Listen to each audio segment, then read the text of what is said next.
सिंधु घाटी सभ्यता के ऊपरी लेयर पर आर्य सभ्यता की निशानियां मिली,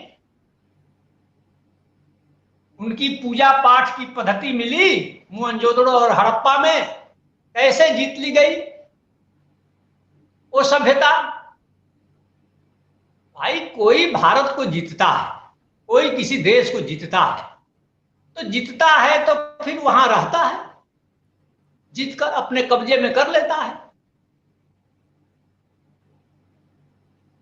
तो कोई निशानियां इंडस वैली सिविलाइजेशन के ऊपरी लेयर पर आर्य सिविलाइजेशन की कोई निशानियां नहीं मिली हैं। मतलब कि सिंधु घाटी की सभ्यता को विजिट नहीं किया आर्यों ने, नहीं तो उन लोगों की तमाम चीजें, मंदिर, संस्कृत, पूजा पाठ, कर्मकांड, ये तमाम चीजें इंडस वैली सिविलाइजेशन के ऊपरी लेयर पर ये मिलती, लेकिन नहीं मिलती है। ठीक है, 1500 ईसा पूर्व में आर्यों ने सिंधु घाटी की सभ्यता को जीत लिया, यहीं पढ़ते हैं आप। तो ये बताइए कि हम लोग पढ़ते हैं कि मगध साम्राज्य का उदय हुआ 6ठी शताब्दी ईसा पूर्व में।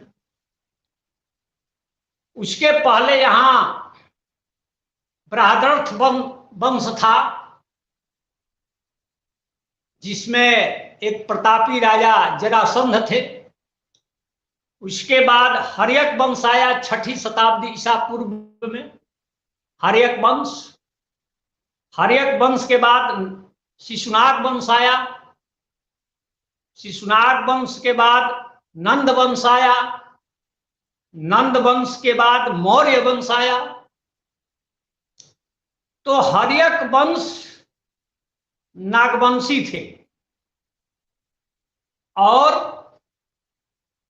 ये शिशुनाग वंश में तो नाग लिखा ही हुआ है, ये लोग भी नागवंशी थे। नंद वंश के बारे में है कि भाई वे कुलीन नहीं थे,